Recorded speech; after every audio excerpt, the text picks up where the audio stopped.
कुछ साधक ये सोचते हैं कि मैं तो सतमार्ग पर हूं, मैं साधना करता हूं, मैं भजन करता हूं, फिर भी परमात्मा मुझे दुखी क्यों करता है, मुझे परेशान क्यों करता है। संसार में ऐसे तमाम जीव हैं जो आपराधिक प्रवृत्ति के हैं, उन्हें परेशान करना चाहिए, मुझे परेशान क्यों करते हैं। तो प्रश्न यही आ जाता कि साधक के प्रति प्रकृति कठोर क्यों और कब हो जाती है। ये साधना का विषय है, ये सांसारिक विषय नहीं है, साधकों के लिए है। इसलिए साधकों को इसे सुनना चाहिए। देखिए ऐसा है, मैं उद्देश्य के साथ बताता हूं। भक्ति दो ही उद्देश्यों से की जाती है, जिस कारण दो स्थानों पर की जाती है, देवताओं की भक्ति और दूसरी भगवान की भक्ति। तो आप सभी जानते हैं, देवताओं की भक्ति संसार सुख के लिए करते हैं, जिसमें समस्त मनोकामना पूर्ति की इच्छा छिपी होती है। चाहे वो पुत्र कामना हो, धन कामना हो, मकान कामना हो, स्त्री कामना हो या संसार वैभव की कामना हो, ये तमाम कामनाएं छुपी होती हैं। यहां देवताओं की भक्ति की जाती है। दूसरी यानी भगवान की भक्ति, ये आत्म सुख के लिए होती है, आत्मचिंतन के लिए होती है, आत्म आनंद के लिए होती है, आत्मज्ञान के लिए होती है। ये इसी के लिए की जाती है, जिसमें सिर्फ और सिर्फ परमात्मा प्राप्ति की ही जिज्ञासा छुपी होती है। यहां संसार के सुख की इच्छा नहीं होती है। हां, सच्चाई तो यह है, लेकिन विडंबना भी कह सकते हैं कि संसार में सभी संसारिक सुख के लिए ही कामना करते हैं और उसी की पूजा करते हैं। इसीलिए समस्त संसार में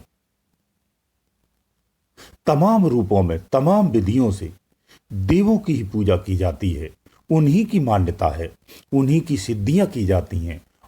और स्वार्थ और परमार्थ दोनों के स्वरूप में एक कार्य स्वरूप के आधार पर देखा जाए तो अपने अपने उद्देश्यों की पूर्ति के लिए करते हैं। इसीलिए तो सारे भक्त करते हैं। ऐसा ही होता है। इसीलिए देव पूजा ही सबसे ज्यादा प्रचलित है और सारा संसार इसी में लिप्त है।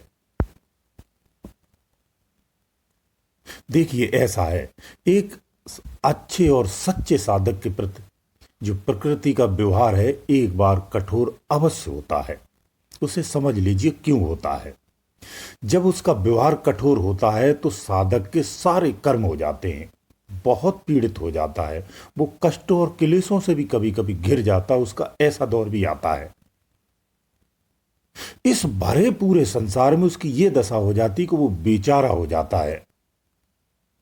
भक्त के साथ ऐसा दौर भी जीवन में आता है। तो भक्त का मार्ग सरल नहीं होता है, इसीलिए कांटों भरा कहा गया है, कष्टों से भरा कहा गया है। संसार जब छूटता है तो कष्ट उत्पन्न होते हैं। तो मन में दुविधा भरा प्रश्न यह उठता है कि प्रकृति एक अच्छे व्यक्ति के प्रति कठोर भला क्यों हो जाती है। उसे तो दुष्ट व्यक्तियों के साथ ही कठोरता का व्यवहार करना चाहिए था। तो समझिए, आपके हाथ में दो लड्डू हैं, इसे ऐसे समझिए, एक कड़वा है, एक मीठा है। आप जो लड्डू खाएंगे उसी का स्वाद सुख प्राप्त होगा। मीठा खाएंगे तो मीठा, कड़वा खाएंगे तो कड़वा। यानी मीठा खाने से मुख मीठा हो जाएगा, बहुत आनंद आएगा, अधिक स्वादिष्ट होने के कारण बार बार खाने का मन करेगा और खाएंगे और खाते जाएंगे। वो लड्डू हमेशा आपके लिए रुचिकर रहेगा, हमेशा आपका प्रिय रहेगा। कितना भी महंगा क्यों न हो, आप उसे खरीदेंगे, धन खर्च करेंगे। धन नहीं है तो अन्य गलत रास्ते भी अपनाने पड़े तो आप अपनाएंगे, परंतु उस लड्डू को अवश्य खाकर आनंद लेने का प्रयास करेंगे। परिणामता क्या होगा? आपको उस मीठे लड्डू खाने से तमाम शारीरिक बीमारियां होगी, शुगर होगी, आपको तमाम रोग हो जाएंगे जो मृत्यु का कारण बनेंगे। पर आपको उसकी कोई परवाह नहीं है, आपको तो बस स्वादिष्ट लड्डू चाहिए। लड्डू ही खाना है, लड्डू मिलना चाहिए, उसी को पाने के लिए आप लालियत रहते हैं। इसके अलावा और कुछ सुनना समझना नहीं चाहते हैं। यही स्थिति एक अज्ञानी संसारी व्यक्ति की होती है। एक नास्तिक की हो सकती है। वो अपना सारा जीवन इसी प्रकार सांसारिक सुखों के लिए ही नष्ट कर देता है और मर जाता है। वही कड़वा लड्डू, कड़वे लड्डू की बात कर लेते हैं। वही कड़वा लड्डू स्वाद में कड़वा है, परंतु उसके सभी परिणाम मीठे हैं। ये जादुई लड्डू है। इसके परिणामी रहस्य को जो जान जाता है, फिर वो मीठा लड्डू नहीं खाता है, उसे हमेशा हमेशा के लिए त्याग देता है और वो कड़वा लड्डू खाना प्रारंभ कर देता है। और फिर कभी भी भविष्य में भी उसको कितने भी लुभावने लड्डू दिए जाए नहीं खाता है, वो कड़वे लड्डू को ही खाता है। इस प्रकार वो अपने को तमाम रोग और व्याधियों से बचा लेता है, संसारिक क्लेशों से, कष्टों से बचा लेता है, अपने आप को संसारिक पतन से बचा लेता है। यही दशा एक साधक की होती है। योगी संसार का मीठा स्वाद, जो स्वाद स्वरूप आनंद को त्याग करके ज्ञान स्वरूप सच्चा और कड़वा लड्डू खाता है। जिस प्रकार मीन होती है ना, मछली, वो बिना पानी के नहीं रह सकती है। एक साधक की जो स्थिति होती है, वो बिना कड़वा लड्डू खाए नहीं रह सकता है, उसे रोज चाहिए। यानी वो बिना साधना के, बिना परमात्मा की स्तुति के नहीं रह सकता है।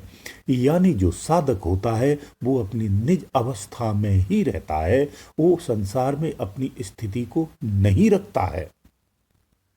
उसकी स्थिति निज में ही होनी चाहिए। वो ऐसे स्थान पर है जहां अपनी स्थिति को निज में नहीं रख सकता है, तो वो उस स्थान को छोड़ करके ही चला जाता है। उस स्थान से, संसार से, संबंधों से कोई मोह नहीं रहता है। उसके अंदर से सब उदारता में आ जाता है, सब समान हो जाता है। ये कड़वेपन की आपकी परीक्षा है।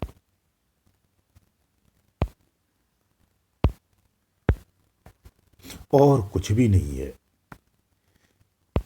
ये जो कड़ से प्रकृति कठोरता आप कहते हैं, यही तो प्रकृति की कठोरता है, यही लड्डू का कड़वापन है। ये संसारिक कष्ट ही आपकी परीक्षा है। संसार का छूटना ही प्रकृति का कठोरता है, जो इस संसार से बाहर फेंकना चाहती है, निकालना चाहती है।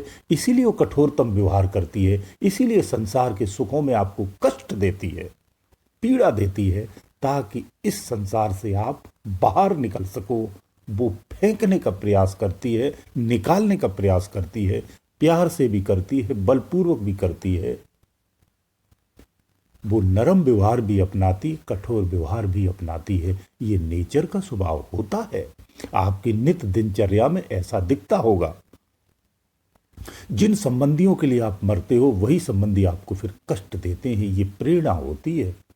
आपको ये समझना चाहिए कि प्रकृति अब आपको प्रेरित करती है कि आपको अपने सत्मार्ग पर जाना चाहिए। वो बार बार हर क्षण आपको किसी न किसी रूप में चेताती रहती है। यही परमात्मा का संदेश होता है। ऐसे समझिए, जिस प्रकार एक छोटे बच्चे के जब वो मिट्टी खा लेता है तो उसकी मां उसे पीटती है, फिर उसके मुख से उंगली डाल करके सारी मिट्टी बाहर निकाल देती है। यही प्रकृति का कार्य है, जो साधक के प्रति कठोरता के साथ व्यवहार करती है। और उस संसार रूपी जितने भी सुख ने भोग रखे हैं, इस संसार में जितनी लिप्तता रखी है, अंगुली डाल करके सब मुख से बाहर निकाल देती है और उसे बेचारा कर देती है। साधक को ऐसे समझना चाहिए। जिसे तुम दुख कहते हो, कष्ट कहते हो, क्लेश कहते हो, ज्ञानी के लिए वही आनंद स्थिति होती है, वही परमात्मा की कृपा होती है। जो ज्ञानी जन है, ऐसे कष्टों में आनंदमय होते हैं, सुखमय होते हैं, गुनगुनाते हैं और अपने आप को धन्य कहते हैं। आप भजन की बात करते हैं कि मैं भजन करूंगा, जब तक संसार नहीं छूटेगा भजन का परिणाम सही मिल नहीं पाता है। इसीलिए कहता हूं कि भजन करोगे तो मारे जाओगे। जो भजन करता है वो निश्चित रूप से मारा जाता है। मरना इसी को कहते हैं। संसार त्याग के बिना भजन का सही परिणाम नहीं आता है। प्रकृति की कठोरता आपको सत मार्ग पर ले जाने के लिए ही होती है। ये छुपा हुआ संकेत होता है जो ज्ञान और विवेक के माध्यम से आपको समझना चाहिए, जानना चाहिए। जब जब आप पर कष्ट होगा, संसारिक कष्ट आता है, वो आपके उत्थान के लिए होता है। इसीलिए गीता में भी भगवान कृष्ण ने कहा है कि सुख भी अगर आ रहा है तो एक निश्चित समय तक है, दुख आ रहा है तो एक निश्चित समय तक है। हमारे वेद वेदांत कहते हैं कि सुख से अच्छा दुख होता है। दुख मनुष्य को गलत मार्ग पर जाने से रोकता है, सत मार्ग दर्शाता है। इसीलिए सुख से दुख अच्छा होता है।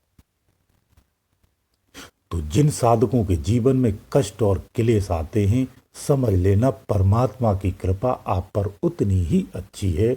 उसने अपने सिस्टम को, जो प्राकृतिक स्वरूप में है, उसने आपके अनुकूल लगा रखा है। वो आपको चेता रहा है कि इस संसार को त्याग दो और निज में यानी मुझ में ही समर्पित हो जाओ।